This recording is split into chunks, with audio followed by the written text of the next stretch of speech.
त्यांनी अहवाल सादर केलेला आहे. अहवालात नक्की काय मोजलेलं आहे, प्रथम दर्शनी चूक नक्की कुणाच्या आढळली?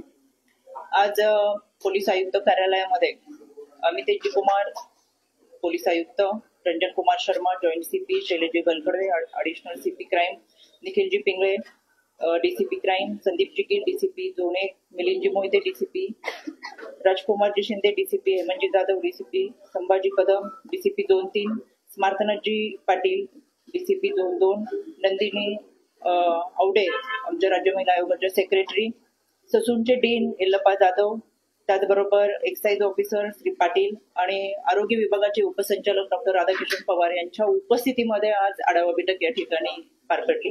या आढावा बैठकीला उपस्थित राहण्यापूर्वी मी स्वतः विसे कुटुंबियांची घरी जाऊन भेट घेतली आणि त्यांनी ज्या काही गोष्टी सांगितल्या त्या मला आवर्जून या पत्रकार परिषदेमध्ये सांगावेत असं वाटतं.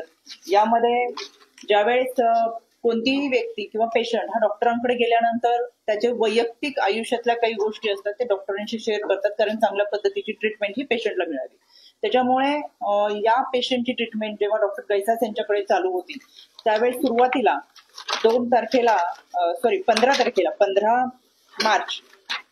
15 मार्चला पहिल्यांदा पेशंट हे डॉक्टरांना भेटलेले आणि त्यांनी 15 तारखेला भेटल्यानंतर 15 मार्चला भेटल्यानंतर त्या अगोदरची जी ट्रीटमेंट चालू होती किंवा कशा पद्धतीने ट्रीटमेंट घेतली आणि पेशंटची सर्व मेडिकल हिस्ट्री ही डॉक्टरांना सांगितलेली होती, तसं डॉक्टरांनी याच्यामध्ये सुद्धा नमूद केलेलं होतं. आणि पेशंटची मेडिकल हिस्ट्री ही फक्त डॉक्टरांना माहित होती.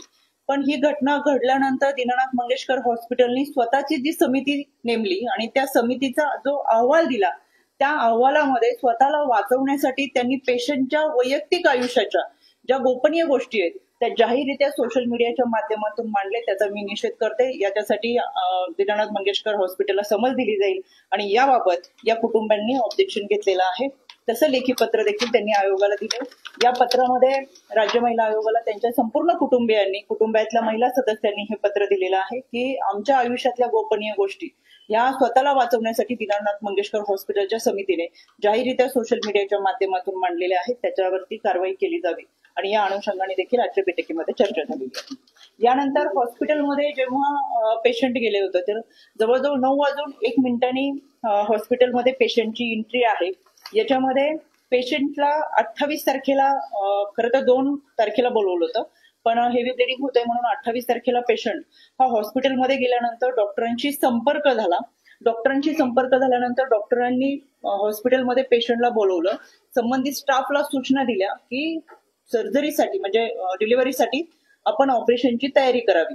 त्या पद्धतीने स्टाफने ऑपरेशनची सुद्धा तयारी केली आणि पेशंटला ऑपरेशन थिएटरमध्ये घेऊन जाण्या अगोदर 10 लाखाची मागणी केली. त्या 10 लाखाची मागणी करत असताना पेशंटच्या नातेवाईकांनी आणि हीच गोष्ट पेशंट समोरच घडत होती. पेशंटच्या नातेवाईक आणि पतीने सांगितलं की आमच्याकडे आता 3 लाख रुपये आहेत, 3 लाख रुपये तुम्ही घ्या, इतर पैशाची व्यवस्था ही आम्ही 2 ते 4 तासामध्ये किंवा उद्यापर्यंत करू.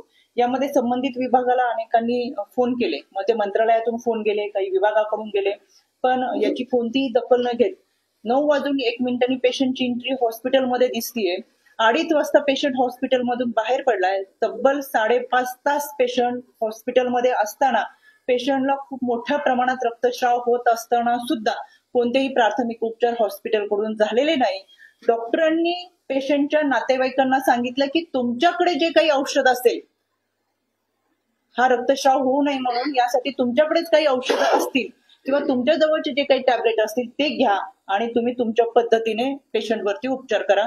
यामध्ये 5.5 तासामध्ये हॉस्पिटलने कुठेही पेशंटवर उपचार केले नाहीत, सहकार्य केले नाही. या सगळ्या कालावधीमध्ये पेशंटची मानसिकता फार खचून गेली आणि त्याच्यानंतर 2:30 वाजता पेशंटच्या नातेवाईकांनी निर्णय घेतला की पेशंटला ससून हॉस्पिटलमध्ये घेऊन जावं. ससून हॉस्पिटलमध्ये गेल्यानंतर पेशंट एकंदर सगळं वातावरण किंवा एंट्री करत असताना पेशंटची मनाची स्थिती फार हळवी होती, मानसिकता खच्चीकरण झालेली होती. त्याच्यामुळे हॉस्पिटलमध्ये एंट्री करून 15 मिनिटात पेशंट परत बाहेर म्हणजे परिवार पूर्ण बाहेर आला. त्यांनी हॉस्पिटलमध्ये कोणत्याही डॉक्टरांना भेटले नाही किंवा ओपीडी मध्ये गेले नाहीत. त्यानंतर तिथून ते सूर्य हॉस्पिटलमध्ये गेले. सूर्य हॉस्पिटलमध्ये गेल्यानंतर त्यांना तातडीने डॉक्टरांनी उपचारासाठी आतमध्ये घेतलं, ऑपरेशन म्हणजे डिलिव्हरी केली आणि चांगल्या पद्धतीचा प्रतिसाद हा सूर्य हॉस्पिटलच्या डॉक्टरांकडून त्यांना मिळालं. पण ज्यावेळेस दुसऱ्या दिवशी डिलिव्हरी पेशंटची झाली, पण डिलिव्हरी झाल्यानंतर त्याच्यामध्ये हेवी ब्लिडिंग आणि ही खचलेली मानसिकता, त्याच्यानंतर 2 दिवसांनी पेशंटचा मृत्यू झाला. तर अशा एकंदर या सगळ्या घटनांमध्ये पेशंटच्या नातेवाईकांचा दावा आहे की डॉक्टरांना संपूर्ण मेडिकल हिस्ट्री माहीत असताना सुद्धा त्यांनी आम्हाला फाईल पुटअप करून घेतली आणि ज्यावेळेस आम्ही 15 मार्चला डॉक्टरांकडे गेलो त्याच्यानंतर पुढच्या फॉलोअप चेकअपसाठी आम्हाला 2 तारखेला बोलवलं होतं. जर सुरुवातीलाच त्यांना आमची क्रिटिकल सिच्युएशन ही माहित होती तर त्यांनी फाईल पुटअप करायला नको हवी होती किंवा आम्ही ट्रीटमेंट करू शकणार नाही असं सुरुवातीला सांगायला हवं होतं. पण ही सगळी ट्रीटमेंट सुरू केल्यानंतर ऑपरेशनला आज जाण्यापूर्वी इतकंच काय की महिलेची डिलिव्हरी होण्यापूर्वी सेव्हिंग सुद्धा तिथं करून आतमध्ये घेतली, इतकी तयारी केली होती. आणि हे सगळं केल्यानंतर सुद्धा जर इतकी मोठी रक्कम मागितली असेल तर त्याच्यामुळे पेशंटची मानसिकता खचली आणि पैसे वेळेत भरू शकलो नाही. तर 5.5 तास पेशंटला या सगळ्या प्रक्रियेतून जावं लागलं. आणि शेवटी प्रत्येक आईचं मातृत्वाचं एक स्वप्न असतं. 8 वर्षानंतरचं घरामध्ये येणारं बाळ आणि त्याची पद्धतीने अवस्था, यामुळे पेशंटची खचलेली मानसिकता आणि याच्यामुळे साहजिकच हे सर्व त्यांच्या कुटुंबियांनी तक्रार अर्जामध्ये दिलेले आहेत. त्यांच्या घरातल्यांचे जबाब सुद्धा यामध्ये नोंदवलेले आहेत. यानंतर राज्य महिला आयोग आणि राज्य शासनाला समिती स्थापन करण्याच्या सूचना दिल्या होत्या. त्या अनुषंगाने डॉक्टर राधाकिशन पवार यांच्या अध्यक्षतेखाली एक 4 सदस्यीय समिती स्थापन करण्यात आली. त्याचा अहवाल आज या ठिकाणी आलेला आहे. या अहवालामध्ये हा अहवाल या ठिकाणी देत असताना doctor Radhakishan Pawar, doctor Prashant Wadikar, doctor Nagnath Ellape, doctor Neena Borade आणि डॉक्टर कल्पना कांबळे या 4 सदस्य हे डॉक्टर राधाकिशन पवार यांच्या अध्यक्षतेखाली यांनी या समितीचा अहवाल सादर केलेला आहे. याच्यामुळे केवळ दीनानाथ मंगेशकर हॉस्पिटलच नाही तर Dinanath Mangeshkar hospital, Sassoon hospital आणि सूर्य हॉस्पिटल या तिन्ही हॉस्पिटलचा अहवाल याच्यामध्ये दिलेला आहे. पण यामध्ये ज्या संबंधित महिलेचा मृत्यू झालेला आहे तर हा मृत्यू हा माता मृत्यू असल्याने या संबंधात सखोल चौकशी ही माता मृत्यू अन्वेषण समिती यांच्या माध्यमातून करण्यात येत आहे. आणि यामध्ये सर्व बाबींची सखोल चौकशी करून हा अहवाल व माता मृत्यू अन्वेषण समितीचा अहवाल यावरून या निष्कर्षांसाठी अंतिम अहवाल हा आज संध्याकाळपर्यंत तयार होईल. त्याच्यामुळे त्याचबरोबर धर्मादाय आयुक्तांच्या अध्यक्षतेखाली एक समिती स्थापन करण्यात आलेली आहे. या समितीचा अहवाल देखील हा उद्यापर्यंत सादर होणार आहे. एकूण 3 समित्या याच्यासाठी काम करतात. आता जो अहवाल डॉक्टर राधाकृष्ण पवार यांनी दिलेला आहे त्याचबरोबर माता मृत्यू अन्वेषण समितीचा अहवाल हा आज संध्याकाळपर्यंत सादर होईल आणि तिसरा धर्मादाय आयुक्तांचा अहवाल हा उद्या सकाळपर्यंत सादर होईल. त्याच्यामुळे ह्या एका अहवालानुसार अतिशय म्हणजे ज्या पद्धतीने खरं तर पेशंटला यांनी प्रतिसाद देणं, पेशंटवरती उपचार करणं अपेक्षित होतं तसं कुठेही या हॉस्पिटलनी केलेलं नाही. त्यामध्ये रुग्णालयातील ग्रीव्हन्स रिड्रेसल सिस्टीम, धर्मादाय कक्ष व जनसंपर्क अधिकारी यांच्या माध्यमातून खरं तर रुग्णांचं समुपदेशन करून उपचाराकरता येणारा खर्च बाबतची माहिती देऊन धर्मादाय योजनेअंतर्गत दाखल करण्याबाबत समुपदेशन करणं अपेक्षित असताना सुद्धा रुग्णालयाने तसं केले नसल्याचं नमूद झालेलं आहे. त्याचबरोबर या सगळ्या निष्कर्षावरून रुग्णालयाने ज्या पद्धतीचा प्रतिसाद किंवा उपचार हे पेशंटवर करणं अपेक्षित होतं तशा पद्धतीचे उपचार आणि प्रतिसाद हा रुग्णालयाकडून पेशंटला मिळालेला नाही. अशा पद्धतीने हा राज्य शासनाचा अहवाल हा बराच मोठा आहे. इतकं मला तुम्हाला सांगण्यापेक्षा थोडक्यात मी हा अहवाल सांगितला. या अहवालानुसार रुग्णालयावरती टपका ठेवण्यात येतोय आणि त्याचबरोबर आज संध्याकाळी इतर 2 धर्मादाय आयुक्त आणि माता मृत्यू अन्वेषण समितीचे अहवाल येतात. त्यानंतर आयुक्तांसमवेत आम्ही या संदर्भात चर्चा केलेली आहे. हे दोन्हीही अहवाल आल्याशिवाय आपल्याला त्यांच्यावरती कायदेशीर कारवाई करता येणार नाही. त्याच्यामुळे उद्या या तिन्ही समितीचे एकत्रित अहवाल आणि संबंधित पेशंटच्या नातेवाईकांनी केलेली तक्रार या अनुषंगाने उद्या याच्यावरती जे काही असेल ते अंतिम निष्कर्ष काढून त्यानुसार कारवाई केली. मॅडम, यामध्ये रुग्णालयाने उपचार केले नाहीत आणि प्रतिसाद दिला नाही हे निरीक्षण झालं. पण त्यांनी शिफारस काय केली आहे कारवाईची या समितीने? कोणत्या प्रकारे कारवाई व्हावी रुग्णालयावर? खरं तर समिती शिफारस कारवाईसाठी करत नाही. समिती त्यांच्या निष्कर्षामध्ये ज्या ज्या गोष्टी नमूद केले जातात ते त्यांनी लेखी स्वरूपात मांडलेले आहे की इतक्या कालावधीमध्ये सीसीटीव्ही फुटेज असतील, त्यांचे काही डॉक्युमेंट्स असतील आणि यामध्ये कोणते कोणते डॉक्टर होते ज्यांना पेशंट भेटले किंवा कोणत्या डॉक्टरांच्या माध्यमातून हे उपचार चालू होते, असा हा सविस्तर राज्य शासनाचा अहवाल आहे. दरम्यानच्या कालावधीमध्ये या ठिकाणी पोहोचत असताना मी स्वतः आरोग्यमंत्री प्रकाशजी यांच्याशी बोललेले आहे.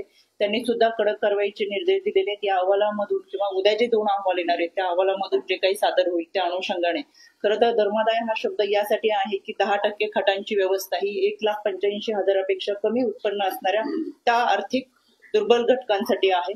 इतर 10% खटा या 85,000 उत्पन्न असलेल्या रुग्णांसाठी आहेत आणि त्याचबरोबर निर्धन म्हणजे 85,000 उत्पन्न असलेल्या वर्गासाठी उपचारामध्ये 50% सवलत देणं हे धर्मादाय रुग्णालयांना कंपल्सरी आहे. असं असताना सुद्धा कोणतीही नियमावली रुग्णालयाने पाळलेली नाही आणि पुणे शहरामध्ये जवळजवळ 56 धर्मादाय रुग्णालय आहेत. उच्च न्यायालयाच्या 2003च्या तरतुदीतल्या नुसार उच्च न्यायालयाने अशा पद्धतीच्या सूचना दिलेल्या आहेत की ही सगळी नियमावली ही रुग्णालयाने पाळणं अपेक्षित असताना स्वतःच्या रुग्णालयाच्या नावापुढे धर्मादाय हा शब्द लिहिणं अनिवार्य असताना सुद्धा आजही कित्येक रुग्णालयांच्या पुढे ते दिसत नाही. त्याच्यामुळे त्या अनुषंगाने राज्य महिला आयोगाकडून देखील संबंधित आरोग्य विभागाला आणि डीन असतील त्यांना सुद्धा पत्र जाणार आहे की अशा पद्धतीने ज्यांना ज्यांनी धर्मादाय रुग्णालयाची नावं वापरणं गरजेचं आहे. एक प्रश्न असा आहे की पैसे मागितले हे आता विषयांचा मृत्यू मंगेशकर रुग्णालयाच्या हलगर्जीपणावर झालाय का, हा सगळ्यात मोठा प्रश्न आहे. याबाबत या अहवालात काहीच नाही. मग मंगेशकर रुग्णालयाला क्लीन देण्याचा प्रयत्न आहे? अजिबात नाही. ह्या अहवालामध्ये मणिपाल रुग्णालयापर्यंत अहवाल आहे. म्हणजे मंगेशकर हॉस्पिटलचा सुद्धा आहे. ससून हॉस्पिटलमध्ये किती वेळ थांबले तो आहे. त्याच्यानंतर सूर्य हॉस्पिटलमध्ये त्यांनी ट्रीटमेंट घेतली. सूर्य हॉस्पिटलमध्ये ऍडमिट झाल्यानंतर दुसऱ्या दिवशी सकाळी डिलिव्हरी झाली. त्याच्यानंतर 2 दिवसांनी मणिपाल रुग्णालयामध्ये उपचारासाठी दाखल करण्यात म्हणजे 2 दिवसांनी तर त्याच्यामध्ये त्या उपचारादरम्यान मणिपाल रुग्णालयामध्ये उपचारादरम्यान 31/3/2025 रोजीला मयत झाले. तर या सगळ्यांमध्ये त्यांचा जो अहवाल आलाय तर त्या सगळ्या आता मी तुम्हाला ह्या सगळ्याच्या अहवालाच्या कॉपी देते पण या सगळ्या 4ही रुग्णालयांचा अहवाल त्यांनी याच्यामध्ये दिलाय. तर त्यांच्या दृष्टिकोनातून त्यांनी त्यांचा अहवाल सादर केलेला आहे. पण माता मृत्यू असल्यामुळे माता मृत्यू अन्वेषण समिती ही याच्यापेक्षा खोलमध्ये जाऊन आपल्याला अहवाल सादर करणार आहे. तो अहवाल आपल्याला उद्या आरोप जो नातेवाईकांचा आहे तो हा आहे की मंगेशकर रुग्णालयामध्ये वेळेत उपचार मिळाले नाही म्हणून आमच्या रुग्णाचा मृत्यू झाला, म्हणून बीसीआयचा मृत्यू झाला. तर याबाबत या अहवालामध्ये काहीच नाहीये. तुम्ही म्हणताय की पुन्हा एक समिती जी आहे माता अन्वेषण विभागाची याबद्दल तपास करेल. याचा अर्थ यामध्ये जो मुख्य आरोप आहे की या रुग्णालयामुळे मृत्यू झाला याच्याबद्दल काहीच नाहीये. नाही, याच्यामध्ये सविस्तर माहिती दिली की पेशंट कधी आले, कशा पद्धतीच्या ट्रीटमेंट झाले. पण मग मंगेशकर रुग्णालयाला जबाबदार आहे की नाही त्याच्याबद्दल काय नाही, मी तुम्हाला सांगितलं ना, त्यांनी रुग्णालयावरती टप्पा ठेवलेला आहे. रुग्णालयाने त्यांना प्रतिसाद देणं अपेक्षित होतं, उपचार करणं आवश्यक होतं. असं असताना सुद्धा उपचार केलेला नाहीये आणि त्यांनी कोणती नियमावली रुग्णालयाने पाळलेली नाही. त्याच्यामुळे हा सगळा टप्पा रुग्णालयावरती आहे आणि रुग्णालय याच्यामध्ये दोषी आहे. कारण madam Bombay nursing home act नुसार दीनानाथ रुग्णालय हे महापालिकेच्या अंतर्गत येतं. त्यामुळं यांनी जरी फक्त निष्कर्ष काढले असले तरी मूळ कारवाई ही महापालिकेकडून होणार आहे. तर मग महापालिकेला आपण काही वेगळ्या सूचना दिलेल्या आहेत का? तुम्ही पाहिलं असेल, सगळ्यात माझं पहिलं पत्र हे महानगरपालिकेला होतं. महानगरपालिकेला पत्र दिल्यानंतर ही समिती तयार झालेली आहे. पण आज या ठिकाणी बैठक घेत असताना केवळ दीनानाथ मंगेशकर हॉस्पिटलच नाही तर ससूनच्या संदर्भात सुद्धा अनेक काही तक्रारी होत्या आणि ही घटना घडल्यानंतर पुणे शहर आणि आसपासच्या परिसरातून मोठ्या प्रमाणात तक्रारी आमच्याकडे आल्या आणि एकंदरच आयुक्तांच्या उपस्थितीमध्ये त्यामध्ये ससूनचे डीन सुद्धा होते, आरोग्य प्रमुख सुद्धा होते आणि या सगळ्यांच्या उपस्थितीमध्ये एकंदर सर्व रुग्णालयांचा आढावा आज घेण्यात आला. रुग्ण ज्यावेळेस भरती झाला आणि त्यानंतर रुग्णालयातून बाहेर पडला त्या 5 तासामध्ये जर रुग्णावरती उपचार झाले असते तर कदाचित आज रुग्ण आपल्यामध्ये असला. नक्की. म्हणजे याचा अर्थ की 5 तासाचा वेळ गेला त्याच्यामुळे रुग्णाचा मृत्यू झाला. साधिकच आहे. 5.5 तासाचा कालावधी हा रुग्णाला कोणत्याही पद्धतीची प्राथमिक उपचार सुद्धा मिळालेले नाही. ती जबाबदारी रुग्णालयाची होती. त्याच्यामुळे रुग्णालयाने हलगर्जीपणा केलेला आहे, मगरुरीपणा केलेला आहे. रुग्णालय पेशंटची ट्रीटमेंट सुरू असताना कारण की पेशंट या अगोदर एकदा येऊन गेलेला होता, त्यांची ट्रीटमेंट चालू होती, फॉलोअपसाठी 2 तारखेला परत बोलवलं होतं, पण अतिशय रक्तस्राव होत असल्यामुळे 28 तारखेला गेलेल्या रुग्णाला उपचार करणं गरजेचं असताना सुद्धा रुग्णालयामधून त्यांच्यावर उपचार झालेले नाही, त्याच्यामुळे यामध्ये रुग्णालय दोषी आहे. निष्कर्षामध्ये या गोष्टी म्हटल्यात का, तुम्ही जे आता सांगितलं निष्कर्षामध्ये या गोष्टी म्हटल्यात का समितीच्या, की 5.5 तासाचा उशीर झाल्यामुळं, अतिरिक्त रक्तस्राव झाल्यामुळं म्हणजे रुग्णालय दोषी आहे, 5.5 तास त्यांनी जे ट्रीटमेंट दिली नाही त्यानुसार? हा अहवाल फार मोठा आहे आणि याच्यामध्ये मेडिकल निग्लिजन्स लक्ष दिलं तर एफआयआर तेवढे त्यांचं उत्तर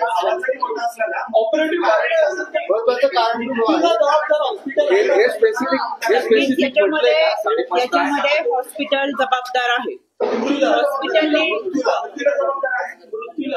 यामध्ये हॉस्पिटलनी खरं तर त्यांना त्वरित उपचार दिले असते तर पेशंट वाचला असता. या अहवालापेक्षा सविस्तर अहवाल आपला माता मृत्यू अन्वेषण समितीचा येणार आहे. मॅडम याच्यामध्ये मेडिकल निग्लिजन्स झाला असं काही आहे का? आणि मेडिकल निग्लिजन्स जर झाला असेल तर एफआयआर दाखल होईल का? आणि मग पोलिसांचा रोल काय असेल त्याच्यामध्ये? तुमच्या माहितीसाठी आता खरं खूप मोठा अहवाल आहे म्हणून आम्हाला एक त्याच्यातली फक्त म्हणजे तुम्हाला एक वाक्य सांगितले की लक्षात येईल की साधारणतः अहवाल काय. रुग्णालयाच्या खुलासानुसार सदर रुग्ण 5 तास 30 मिनिटे रुग्णालयात होता व डॉक्टरांना कोणतीही कल्पना देता परस्पर निघून गेला असं जरी त्यांनी नमूद केलं असलं तरी यामध्ये 2021 मधील 11 जे आपत्कालीन व्यवस्थापकीय वैद्यकीय सेवा आहे या रुग्णाच्या आर्थिक क्षमतेचा विचार न करता गंभीर रुग्णांना प्रारंभाने मूलभूत जीवित रक्षणाच्या सेवा देईल आणि तदनंतर आजारासंबंधी वैद्यकीय टिप्पणीसह लवकरात लवकर रुग्णाला सोयीच्या नजीकच्या संदर्भ रुग्णालयात संदर्भित करेल. जीवित रक्षणासाठी ते सुवर्णकालीन म्हणजे गोल्डन आवर्स मधली जी ट्रीटमेंट होती ती उपचार पद्धतीचे निकषाचे पालन केले जाईल अशी तरतूद असताना सुद्धा रुग्णाला प्राथमिक उपचार करून संदर्भ सेवेचे नियोजन करून संदर्भ करणे अपेक्षित होते, परंतु तशी कोणतीही कारवाई रुग्णालयाकडून झालेली दिसत नाही असं स्पष्टपणे त्यांनी याच्यामध्ये. प्रश्नताई मागासपासून आम्ही तोच विचारतो आहे का मृत्यूला हे रुग्णालय जबाबदार आहे का? हो जबाबदार आहेत आणि म्हणून मी आता तुम्हाला ही मला वाचलं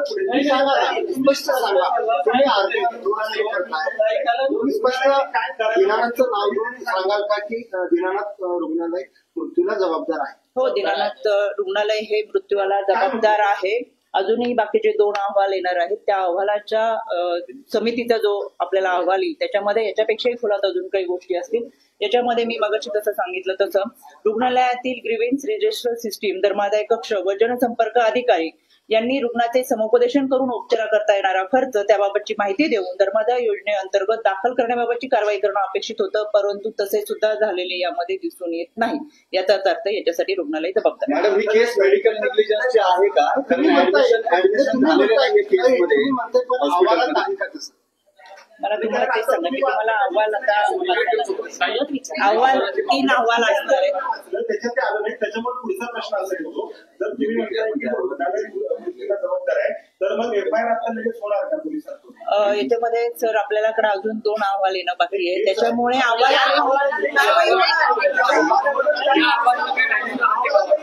बाकीचे एक मिनिट.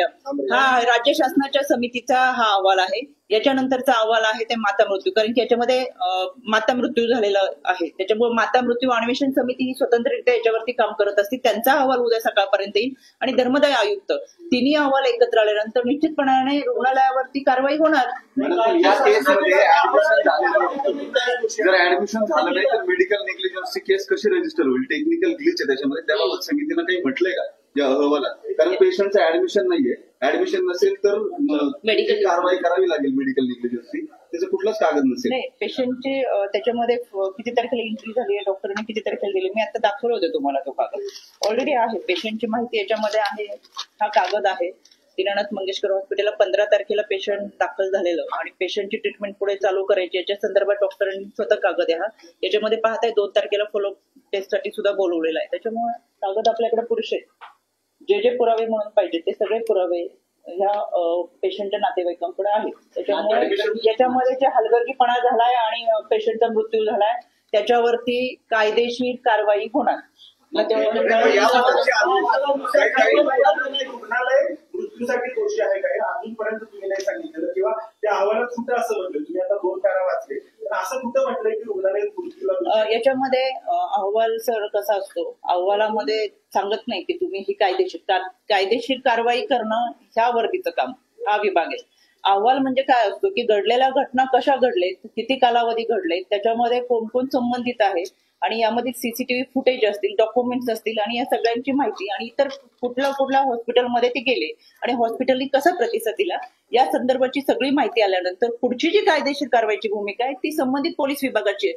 म्हणूनच बैठक लावताना आज आयुक्त कार्यालयामध्ये लावली आणि आज तुम्ही पाहिलं की या एका विषयासाठी आणि पुण्याचे काही महत्वाचे की इतके सगळे डीसीपी आणि स्वतः आयुक्त 2 तास बसून आहेत. त्याच्यामुळे विषयाचं गांभीर्य आहेच, कोणी कुणाला वाचवत नाहीये. जे चुकीचं आहे ते चुकीचं आहे आणि जे चुकीची व्यक्ती असेल, संस्था असेल त्यांच्यावरती 100% कारवाई होणार, त्याची पाठपुरावा करायची जबाबदारी ही राज्य महिला आयोगाची असेल. सुरुवातीपासून आम्ही याच्यामध्ये पहिल्यांदा पत्र पाठवून आयुक्त कार्यालयामधून म्हणजे पुणे आयुक्त कार्यालयामधून समिती स्थापन करण्याच्या सूचना दिलेत आणि त्याचा पाठपुरावा करतोय. मी स्वतः बीचे कुटुंबियांना भेटून आले, कोणावरती अन्याय होता कामा नये आणि ही एक घटना घडली, याच्यानंतर अशा कोणत्याच घटना घडू नये. पेशंटला धर्मदायी संस्थांकडून चांगल्या पद्धतीची आरोग्य सुविधा मिळाली पाहिजे आणि त्यासाठीच्या सूचना सुद्धा इतर रुग्णालयांना दिलेल्या आहेत. त्याच्यामुळे कुणालाही वाचवण्याचा प्रयत्न नाही. उद्या सकाळी आणि संध्याकाळपर्यंत इतर 2 समितीचा अहवाल आल्यानंतर त्या अहवालानुसार कायदेशीर कारवाई केली जाईल. मॅडम एकच विचारते, कायदेशीर कारवाई आपण जे अंडरलाईन करतोय ही जर केस मेडिकल निग्लिजन्सची झाली तर आणि FIR दाखल झाला तरच याच्यामध्ये पोलिसांची भूमिका येते. जर तिथं ऍडमिटच झाला नसेल पेशंट तर आपण मेडिकल निग्लिजन्सची केस करू शकत नाही. अशा वेळेला बॉम्बे नर्सिंग होम ऍक्ट नुसार फक्त 5,000 रुपये दंड आणि तात्पुरतं निलंबन परवान्याचं एवढीच अत्यंत सुमार तरतूद आहे त्या ऍक्टमध्ये. तर त्यासाठी पोलिसांची याच्यामध्ये भूमिका यावी, FIR दाखल व्हावा आणि कायदेशीर कडक कारवाई व्हावी, यासाठीच मेडिकल निग्लिजन्सची केस रजिस्टर होणं गरजेचं आहे. तर त्या दृष्टीने आपण पोलिसांची काही चर्चा केलेली आहे का? 2 तास या सगळ्या गोष्टींसाठी चर्चा चालू होती आणि म्हणून तुम्हाला सगळ्यांना इथं आयुक्त कार्यालयामध्ये बोलवले. पोलिसांनी सकारात्मक यामध्ये कारवाई करण्याच्या सूचना किंवा संबंधित चर्चा याच्यामध्ये झालेली आहे. त्याच्यामुळे वाचून कोणाला वाचवायचंय आणि मग कोणाला सोडायचंय हा विषय याच्यामध्ये अजिबात येत नाही. जे दोषी आहेत, जे चुकीचे आहेत त्यांच्यावरती कायदेशीर कारवाई. तुम्ही असं म्हणालात की रुग्णालयाने स्वतःला वाचवण्याचा प्रयत्न केला, ते असं म्हणाले की रुग्णानं त्याला जी काही आजाराची माहिती होती ती रुग्णालय प्रशासनाने दिलेली. तुम्ही असं म्हणालात की त्या रुग्णाची हिस्ट्रीसाठी डॉक्टरांना माहिती होती, म्हणजे डॉक्टरांनी सुद्धा ही माहिती नको. कारवाई एका व्यक्तीवरती संस्थेवरती, व्यक्ती पण आणि संस्था पण येते. ट्रीटमेंट व्यक्तीकडे चालू होती, त्या व्यक्तीच्या संस्थेच्या अंतर्गत व्यक्ती काम करते. त्याच्यामुळे ही तीच माहिती मी तुम्हाला दाखवते. मी खास तुमच्यासाठीच हे घेऊन आले त्यांच्या नातेवाईकांकडून. आणि याच्यामध्ये एक सोपा असाच प्रश्न की गुन्हा दाखल होणार का रुग्णालयात? नक्कीच गुन्हा दाखल होईल. याच्यामध्ये अजूनही 2 समितीचे अहवाल येतात, पण प्रथमदर्शनी जरी आपण हे पाहिलं याच्यामध्ये जे काही अहवाल दिले त्या अहवालाच्या अनुषंगाने जर लवकर त्यांना रुग्णालयाकडून प्रतिसाद मिळाला असता, उपचार मिळाले असते तर रुग्ण आज आपल्यामध्ये असतो. अजून 2 अहवाल आपल्याकडे येतात. आज संध्याकाळी आणि उद्या राज्य शासनाचे धर्मदायी आयुक्त आणि माता मृत्यू अन्वेषण समिती हे सुद्धा राज्य शासनाचेच अहवाल आहेत.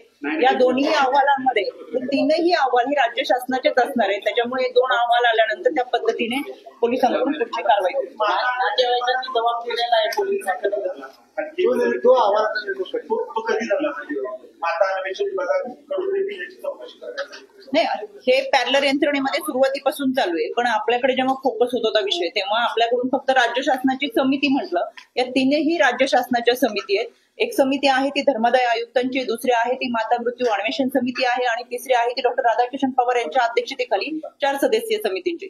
या 3ही समिती ह्या वेगवेगळ्या उभा, कारण त्याच्यामध्ये माता मृत्यू प्रकरण आहे आणि माता मृत्यू आणि धर्मदाय संस्थांशी संबंधित असल्यामुळे धर्मदाय संस्थांची एक समिती आहे. त्याच्यामुळे या 3ही विभागाच्या ह्या समित्यांचा जो अहवाल आपल्याकडे येणार आहे तर त्या अहवालानुसार ही कारवाई. या अहवालाची ठळक निष्कर्ष काय त्या अहवालात? मी केवळ तेच ठळक निष्कर्ष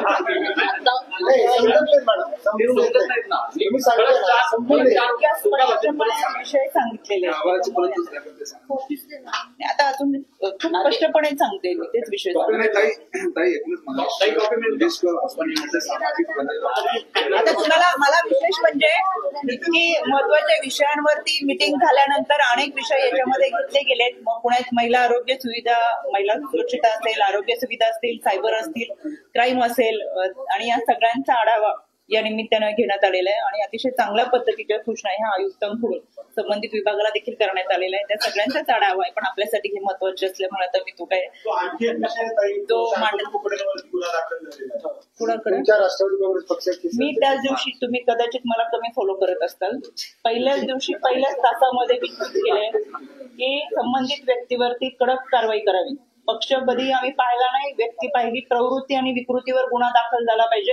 त्याच्यामुळे याच्याही पाठीमागची हिस्ट्री सांगते गेल्या 3 वर्षाच्या कालावधीमध्ये आता नाव घेऊन सांगत नाही, पण संबंधित व्यक्ती पक्षाची होती, नगरसेवक होती, तरी तासात अटक झाली होती.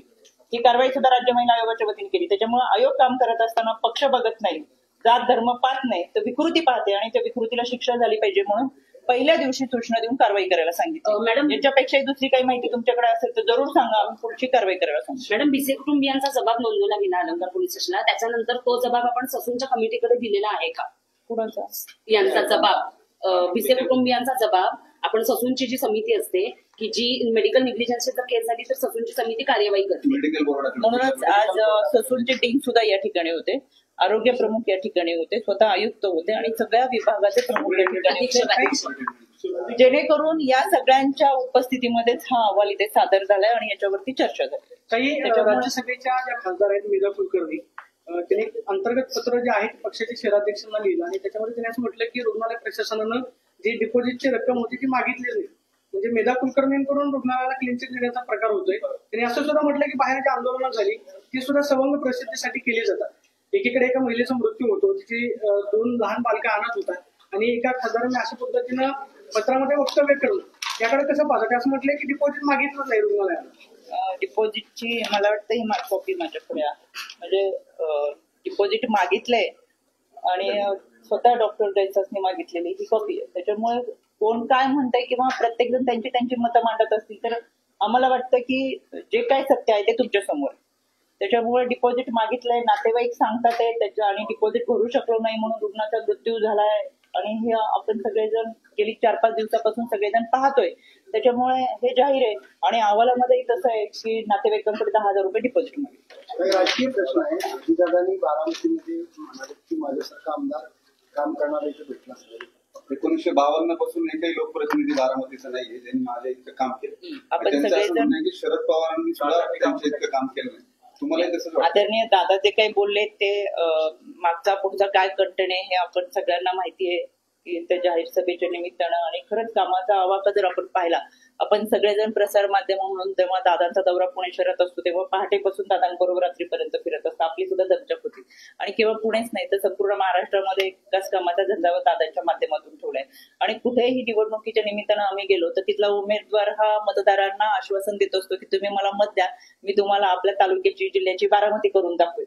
म्हणजे बारामती हे एक रोल मॉडेल म्हणून महाराष्ट्रामध्ये घेऊन जाण्याचा प्रत्येक उमेदवाराचा प्रयत्न असतो. हे का तर दादांनी त्या ठिकाणी काम केलंय आणि जे काम आहे ते महाराष्ट्राला दिसतंय. विरोधक सुद्धा सांगतात की आम्हाला बारामती करायची, याचाच अर्थ तितकं काम दादांनी केले, त्या दादांनी मांडलं. याच्यात चुकीचं काय? शरद पवारांची बारामती डेव्हलप दादा कुठेही बोललेले नाहीये.